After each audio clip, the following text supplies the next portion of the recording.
Selamat pagi anak-anak semuanya. Bagaimana kabar kalian? Bapak harap kabar kalian dalam keadaan sehat dan baik selalu. Anak-anak yang terkasih, berjumpa kembali dengan saya Bapak Endi Prianto dalam pelajaran pendidikan agama Katolik. Nah, anak-anak yang terkasih, pada hari ini kita akan memulai materi yang baru dengan judul Mengembangkan Kejujuran. Jadi materi hari ini adalah materi baru dengan judul Mengembangkan Kejujuran. Nah, anak-anak yang terkasih, apa sih tujuannya? Mari kita coba lihat tujuannya. Tujuannya adalah melalui kegiatan pembelajaran, anak-anak dapat memahami tindakan jujur dan dapat menghayati ajaran Kristiani tentang kejujuran. Jadi tujuannya adalah anak-anak dapat memahami tindakan jujur dan dapat menghayati ajaran Kristiani tentang kejujuran. Itu tujuannya. Lah, latar belakangnya seperti apa anak-anak? Mari kita coba lihat latar belakangnya. Anak-anak yang terkasih, kejujuran merupakan hal yang sangat mudah untuk diucapkan tetapi sulit untuk dilakukan. Jadi kejujuran itu merupakan hal yang sangat mudah untuk diucapkan tetapi sulit untuk dilakukan. Apalagi pada zaman sekarang hampir setiap hari kita disuguhi berita tentang korupsi, ya kan? Baik dari media elektronik maupun media cetak. Ketika mereka sudah tertangkap tangan menerima uang suap pun, tersangka masih mencoba mengelak dengan berbagai macam cara, ya kan? Ini yang terjadi. Lah, manusia tidak dapat hidup bersama dalam satu masyarakat, ya kan? Jadi manusia itu tidak bisa hidup bersama dalam suatu masyarakat kalau mereka saling mempercayai sebagai orang yang menyatakan kebenaran satu kepada yang lain. Kebajikan kejujuran memberikan kepada orang lain apa yang menjadi haknya. Kalau mempertahankan jalan tengah antara apa yang harus dikatakan dan rahasia yang harus dipegang, untuk itu diperlukan kejujuran dan sikap memegang rahasia. Bahkan dikatakan dalam Katekismus Gereja Katolik artikel 2467 sampai 2469 dikatakan bahwa seseorang berkewajiban menyampaikan kebenaran kepada orang lain demi kejujuran. Luar biasa anak-anak ya. Di dalam Katekismus Gereja Katolik artikel 2467 sampai 2469 dikatakan bahwa seseorang berkewajiban menyampaikan kebenaran kepada orang lain demi kejujuran. Lah, tuntutan untuk hidup dalam kebenaran juga disampaikan oleh Yesus. Di dalam khotbah, ya, di dalam khotbah di bukit, Yesus menuntut para muridnya untuk senantiasa berani bertindak jujur. Ini dikatakan, jika ya, hendaklah kamu katakan ya. Jika tidak, kamu katakan tidak. Apa yang lebih daripada itu berasal dari si jahat. Luar biasa ya anak-anak ya. Yesus menuntut para muridnya untuk senantiasa berani bertindak jujur. Yesus menuntut setiap orang untuk setia dan bertindak jujur. Jadi rupanya tidak hanya muridnya saja, tetapi juga kita sebagai muridnya. Karena apa? Yesus sendiri memberi teladan dalam bertindak jujur dengan senantiasa menyatakan kebenaran. Bahkan seluruh hidup Yesus adalah pernyataan kebenaran. Maka kita sebagai murid Kristus, sebagai murid Tuhan, sebagai murid Allah, dipanggil untuk mewujudkan kejujuran dalam hidup kita sehari-hari meskipun sulit. Ya kan? Lah, inilah latar belakangnya ketika kita belajar tentang kejujuran, mewujudkan kejujuran. Nah, anak-anak yang terkasih, setelah kita melihat tujuan pembelajaran sekaligus juga latar belakangnya, maka mari kita memulai pelajaran hari ini dengan doa pembuka. Maka mari kita siapkan hati dan pikiran kita untuk berdoa.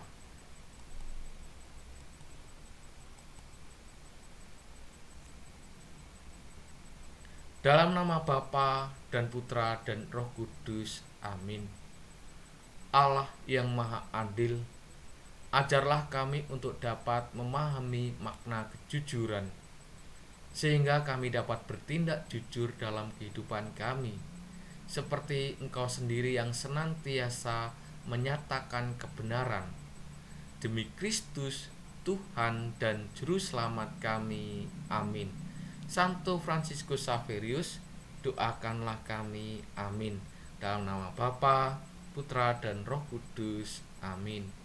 Terima kasih anak-anak, kalian sudah memulai kegiatan kita hari ini dengan doa pembuka. Nah, anak-anak yang terkasih, mari kita melihat, membaca dengan teliti kisah yang berjudul Mengembalikan Milik Orang Lain. Dengan judul Mengembalikan Milik Orang Lain.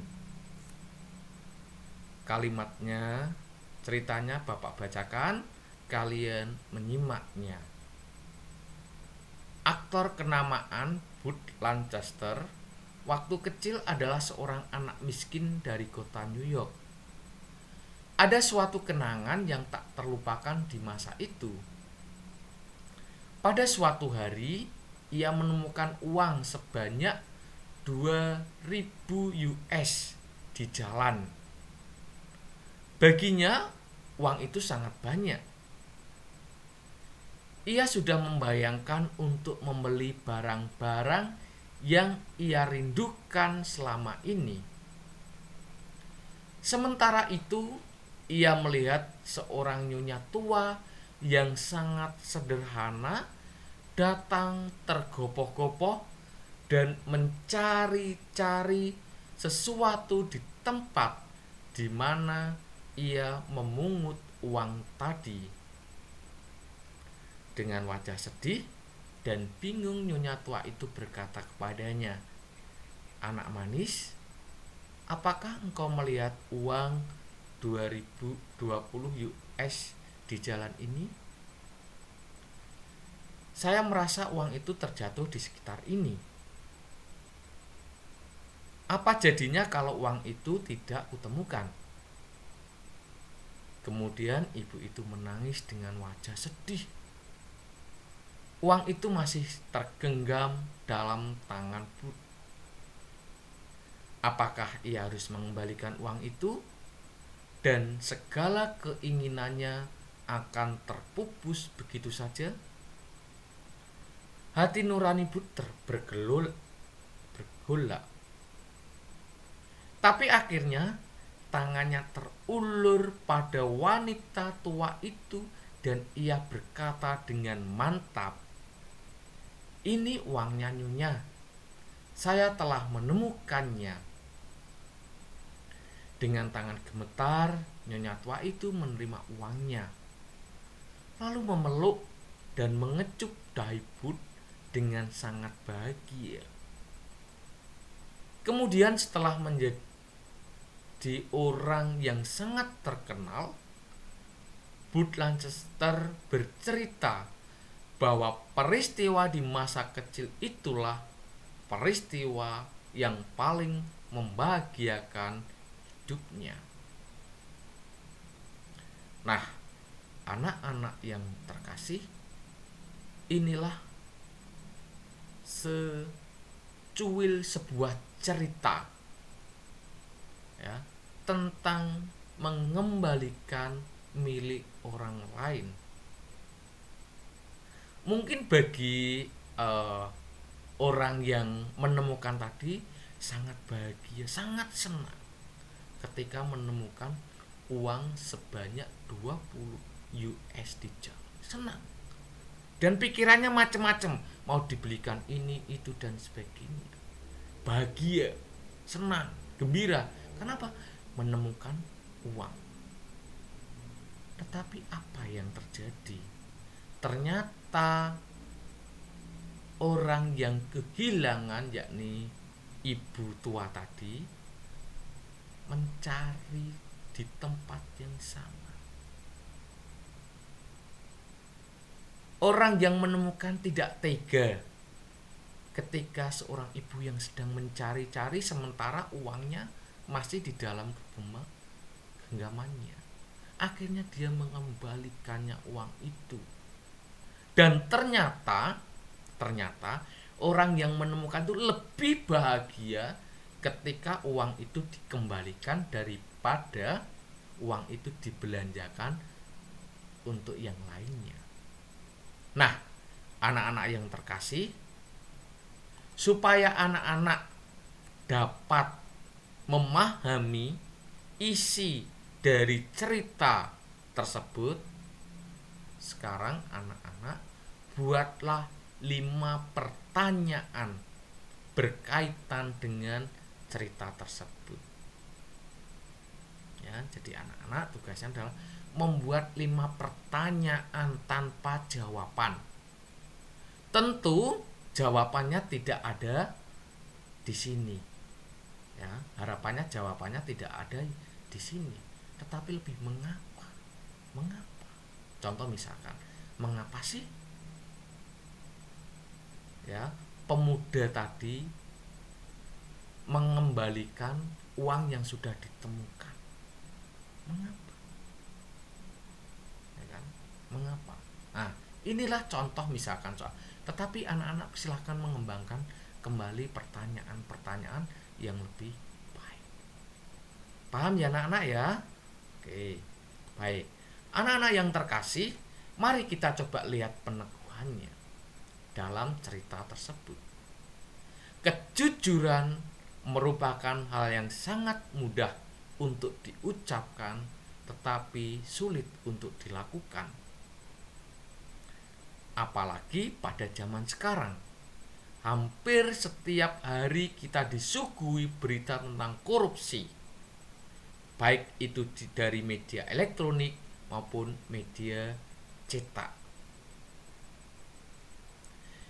Ketika sudah tertangkap tangan pun, ya kan, menerima uang suap pun, tersangka masih mencoba mengelak dengan berbagai macam cara. maka rasanya sangat sulit kita menemukan tokoh-tokoh publik yang mampu berbuat jujur. Karena untuk mewujudkan membutuhkan perjuangan dan pengorbanan.